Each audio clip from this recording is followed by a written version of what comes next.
Study IQ IAS, अब तैयारी हुई affordable. Welcome to this a bit unusual presentation on DAF. What is DAF? First of all, my compliments to all of you for having qualified for the personality test. You have conquered one of the mountains. Now you have the ultimate mountain to go, but compliments to you for having worked very hard to come to this level where you are right now. My job today will be to tell you how to go about filling your detailed application form.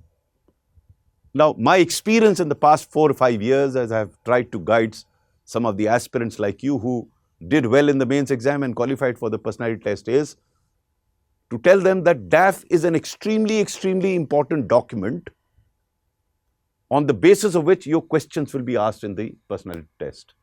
My experience tells me that more than 50% of the questions that are asked by the board members are from DAF. The reason is very simple. They have to take so many tests during the day. There's so many aspirants who come before them, and they do not have any other information except for what you've written in the DAF for them to ask questions of you. And what you will discover when you appear before the board is that many questions will evolve out of what you've written in DAF and then the conversation that you have with them. We here at StudyIQ have lined up a lot of programs to assist you to become better in terms of appearing before personality test. And they relate to providing opportunities for mock interviews, for one-on-one guidance with me, both virtual and physical ones. And there will be sessions with others who have qualified recently. So there's a lot of lined up for you for preparing for the personality test. But the most important aspect, the foundation of your personality test is how you fill in your detailed application form. Now, all of you would have filled your DAF 1 as the initial form earlier. So I am not even touching upon that. My contention is the DAF form which you're going to fill now. And if you're not very careful about doing that, then you may run into some problems in your personality test. So first of all, you will have to understand, as I mentioned here, what is being sought. What is being sought in the application form? The rationale for seeking that. For example, your background, where you've studied, what subjects you've studied, what are your hobbies, where you've done well. You have to understand the questions and the provisions very clearly. Because if you don't read it carefully, you will end up providing answers that might get you into trouble.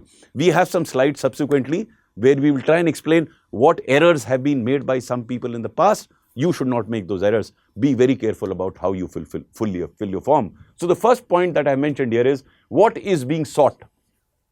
Then you must also understand what is the purpose of seeking that information.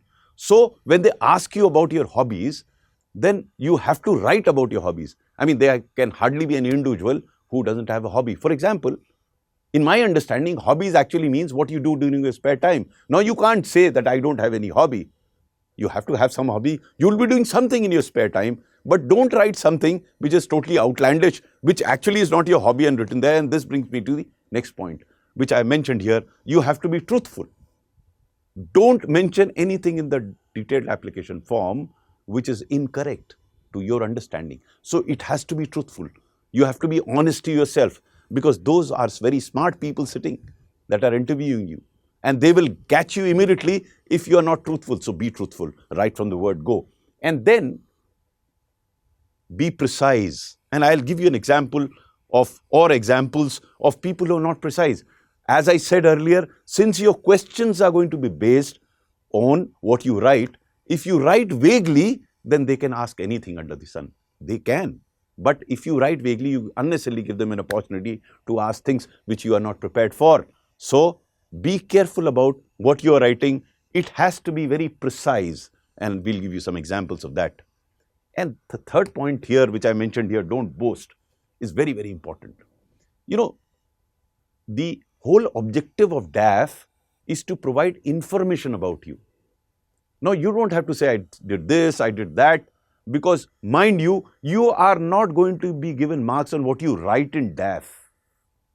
You are going to be given marks on how you speak, what you speak, about which we are going to talk later on in the next session. But here, whatever you are writing on DAF will not give you marks per se.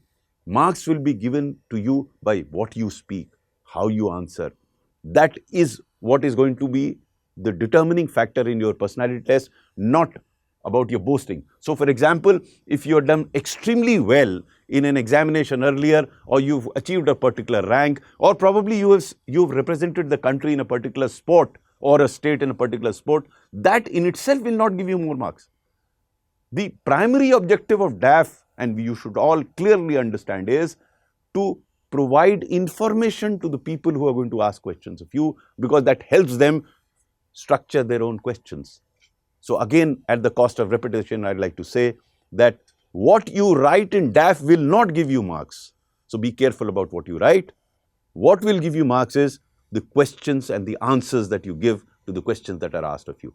With these initial words, let me take you to the presentations where we have tried to highlight what should be done, what should be done. And mind you, all the slides that have been prepared are prepared from actual DAFs that were presented or that were prepared by some of the aspirants in the past. And unfortunately, in the previous years, we did not go into such details of how do you write your DAF or how do you fill in your DAF form. This year, we are very particular because we discovered that many of the aspirants who had not taken care of how to fill in their forms ran into problem during the personality test. With these initial words, let me take you through to this show. Now, here is an example.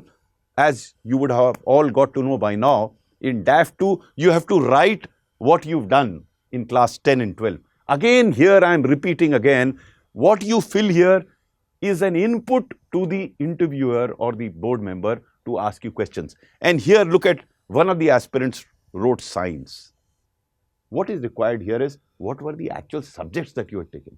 This also indicates flippancy on the part of the aspirant and will not go down well with the board members. So you have to be careful. First, read what is being sought, as I mentioned earlier, and then provide some detail here, just writing science. Now, most of the forms did not have this sort of a problem. Most of the forms, the aspirants had actually mentioned the actual subjects that they had taken. But this particular aspirant wrote science here, could land him in trouble. Fortunately, if I remember it correctly, no questions per se was asked on this sort of a flippancy, but you could land in trouble if you just write a rough shot and say science or arts or commerce. It doesn't work. You have to give the details. Why? Because then in science, they will look at those subjects and maybe ask you a question or two on those subjects. And that's why it's very, very important. Look at the next one. Now here, I would appreciate this person. Why? Because he may not have won medals, he may not have had scholarship, he may not have won prizes, and he is left it blank because he didn't. Now, not winning an award in the past does not bring you bad marks. It will not be held against you. In fact, if you fill it the way truthfully, they will probably appreciate your integrity, that you have the courage to say what you were. And that's a huge, huge attribute for a civil servant, for a budding civil servant, that you have the courage to speak out and say, I didn't get this. Fair enough. Not everyone wins awards. Not everyone gets scholarships. So if you haven't got it, nothing against you. So don't worry if you haven't won too many things in the past. But don't try and make up something and write it here. This guy is correct. He did not write. Now, here in sports NCC also, it appears that it is blank. He has not said anything, which is also very fair. He may not have won, she may not have won an award. Not everyone wins an award, so don't feel bad if you haven't won an award or scholarship. I am repeating it because some of you, in the past, my experience has been while interacting with some of the aspirants is, they feel that they have to write something because otherwise it will create a bad impression. My friends, just forget about it. The DAF itself will not create an impression on the board members. What will create an impression even at the cost of repetition is what you answer and how you answer. So this gentleman has not written anything in front of sports and NCC. Very fair. He was not there, so he hasn't done it. Then look at the leadership positions. So hostel secretary is a leadership position. And when I take the next session, we will take you to help you to understand what sort of questions could be asked on this. I'm not touching upon this because this session is primarily for what should be written in DAF. And finally, extracurricular activities. Playing badminton is good enough. There's nothing wrong in it here. So this is a very genuine way of saying it. I mean, someone may say, साहब इसमें तो कुछ है ही नहीं, इसमें तो इसका क्या होगा, इसने तो कुछ किया ही नहीं. Doesn't matter at all. The reason why we put this slide here is be honest. Now, this is very interesting. This is another one. Now, the points that had to be written here were prizes, medals, and scholarship. When you read this, is internship in IIM Ahmedabad a prize or a medal or a scholarship? No, he can stretch by saying, sir, extra लिखा है इसलिए मैंने लिख दिया. अरे भाई नहीं लिखिए. Be precise. If you remember my initial slide where I had said you have to be precise, you have to clearly mention what you've done. Again, winning a prize or winning a medal does not give you more marks in personality test. It merely is a piece of information available with the board member to ask questions of you. So please don't write internship in RK Fabrics. I mean, it may be great for you, it is good for your personality, but it is not worth mentioning here because specifically they've asked prizes, medals, and scholarship. Almost everyone is an intern. Everyone goes for internship. What is so great about it? Even if it is great about it, it is not required here. You don't have to mention it. So you look at that national finalist case study competition, Sub Miller and FMS Delhi. Think over it whether it is worth mentioning here. You know, हमारी तरफ UP में कहते हैं बंदर के हाथ में अस्तुरा थमाना. अब मैं बोर्ड मेंबर्स को बंदर तो नहीं कह सकता, लेकिन आप अस्तुरा क्यों थमा रहे हैं उसको ऐसी चीज देकर जिससे वो आपसे ऐसे प्रश्न करें जिसका उत्तर ना हो आपके पास. तो जो सूचना मांगी गई है, please fill in only that information that is being sought, and that is why I am going to the details of it. Internship in Ahmedabad, so many people do their management course in Ahmedabad. वो तो आगे ना education qualification में. ये achievement क्या है internship? So there is no achievement here, so don't mention it here. Then sports. Now participating in intra and inter college level, how does it help? Why should you mention it? I mean, you can mention if you played a sport, you can mention basketball. And if they ask you, you remember in the first slide I mentioned, don't boast. Don't appear to be boasting. If they ask you, if you've written basketball here and they ask you at to which level you played, then you can say that. Now, someone may say, why only up to inter college level? I mean, even if you represented the state, it should not be mentioned here. Just write basketball. Be humble about your achievements. Don't boast your achievements here. That could land you in trouble. Then, of course, this is okay, organizing member of a particular marketing committee. But, try and keep it as limited as possible. The more information that you give, if it is relevant and if you think it is important, give it. But don't write an essay here about what you've achieved in your life. It's not there. Here again, look at what is written here in hobbies, and it's very critical here. Reading fiction and non-fiction. Now, why do you write fiction and non-fiction? Reading itself is a hobby. And if you've written fiction and non-fiction, it covers everything. इसके अलावा क्या है? भाई mythology भी पढ़ेंगे तो non-fiction में आ जाएगा. तो लिखने, you should not unnecessarily write words here. You're creating problems for yourself.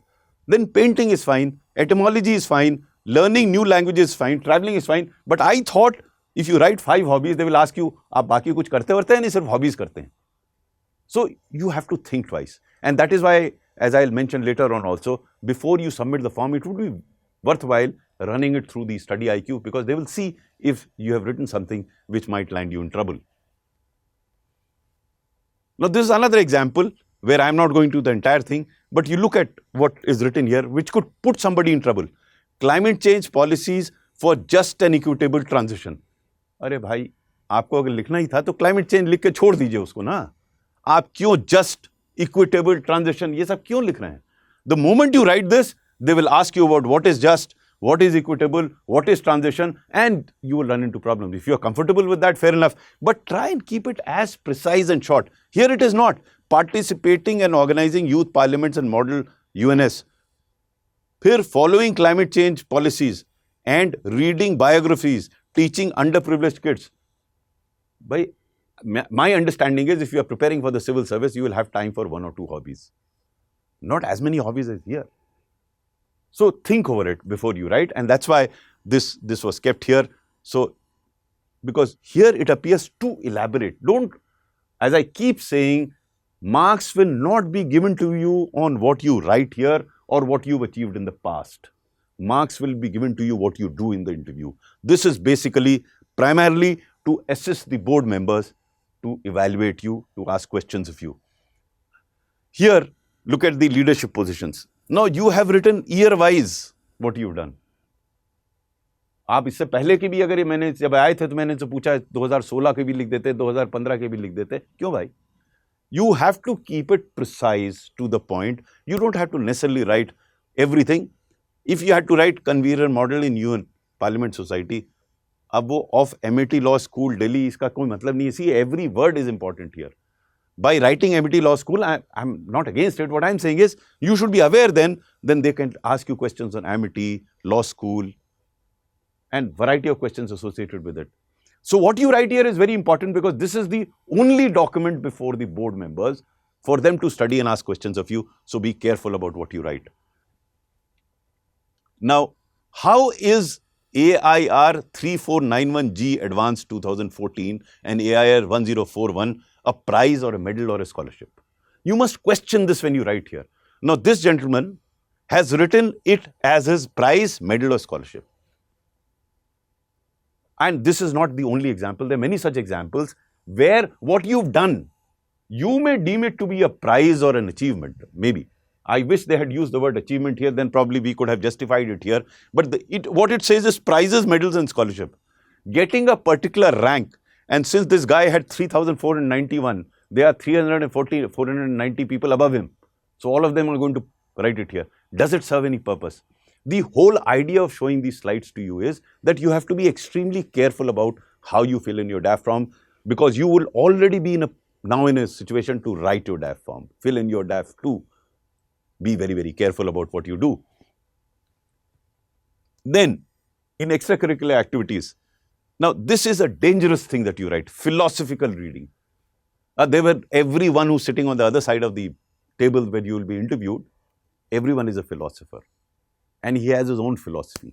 So if you are actually a philosopher, then you can probably live with it. But I would usually suggest don't write such phrases here, because philosophy, and this gentleman, I don't know whether he had philosophy as a subject, whether he studied some hobbies. He's written here extracurricular activities as hobbies. You know, usually what I say is, hobbies is nothing which you do regularly. It is, as I said earlier, it is what you do during your spare time. And if you are reading philosophical books, there's no harm in it. But it's a very dangerous thing, because every person who's been beyond 60 like me thinks that he's a philosopher. And you could be in trouble because he will start debating with you on philosophies. It's best to keep out of it. There are few things that you could keep out. You're talking of spiritualism, which is very good if you're able to answer questions in that. You may be spiritual in character, you may like spiritualism, but be careful that you should be able to answer questions that are asked. Because there is a very interesting contrast here. Here is an absolute materialist who talks in terms of automobile enthusiastic car technology, okay? And then you have a philosopher who believes in solo traveling. You could be asked any question. If you are prepared for it, fair enough. But this is a very dangerous way of putting it here. Another thing, when you write it, you have to be careful. No spelling mistakes here. Can you discern a spelling mistake here somewhere? Because if you're not careful, even in terms of spellings, then this could be held against you. They could ask you this. This is not that you don't know the spelling. It is much worse. They will say you're not careful in filling a very important form that is going to determine your future. If you're not so careful about such a form, then how will you be careful as a civil servant? You could be in serious trouble if you make such mistakes. Please let somebody else also read what you write. Sometimes what happens is, if you commit a mistake, you read it the second time, you overlook it, read it the third time, you overlook it again. So it's best to get somebody else to read it so that you don't commit this type of a mistake. This is very serious. The board would know that you know the spelling, and yet you have not taken care of seeing the spelling. So please be very, very careful. We have taken this slide primarily to illustrate to you that there are aspirants who are not careful about filling the form. You have to be extremely, extremely careful in filling the form. Now, here again, it is good that they have given these awards here, but again, Spanish certificate course at Hansraj College, God forbid if somebody knows Spanish in the board, you could be in trouble. So there is no harm in writing it here, it's fine, but think over, I'm repeating it time and again, what is the purpose of what you are writing there. If you are trying to show off to the board that you know this, you've done this, you're doing this, you're doing this, then think over it twice. Because they are not going to be impressed about your achievements written here. This material is primarily a fodder for them to ask questions of you. So be careful about what you write. If you're comfortable with this, please write such a thing, but otherwise think twice before you do that. And then, you know, this is a very interesting hobby, interacting with people. Many people come up with very interesting hobbies, but then you should be clearly aware that questions could be asked on that particular hobby. Now, as far as hobbies are concerned, which I'll explain in my next session also, you know, hobbies, you are not supposed to know the details of any hobby. Hobby is basically what you like and you do. You are not supposed to be an expert. So there's the difference between being an expert and having certain thing as your hobby. There, because you like it, because you enjoy it, you have that hobby. So interacting with people can be a very good hobby because you enjoy interacting with people. But I would believe that almost everyone does that, no? Especially if you are becoming a civil servant, you have to interact with people, and you can't, if it is your hobby, it's even better. So it's okay here. I am not too much against it, but you should be aware that there could be questions asked on this. Now, here again. Now, hobby means that you like what you like. So why should you write I like? These are redundant words. And this also would indicate that you are not as careful as you should be while writing it. Because by definition, hobby means what you like. Why should you write here? Why didn't you write here, I like playing cricket? The person wrote just playing cricket here, and then suddenly he starts liking and singing. So there's a difference between play. This question could be asked of him. Mr. So-and-so, you say that you playing cricket is your hobby, but you like swimming and singing. Do I conclude that you don't like playing cricket? No, you are unnecessarily creating problems for you. So you have to be very careful about what you're saying. Here again, when you say cricket at university level, I don't know where does it fit in? If you say in front of sports, you write cricket, it's very. But why do you write university level? How does it help you? So there is a reflection. I mean, when I read this, I thought this guy is trying to show off. Please don't do that. Please don't boast, don't show off.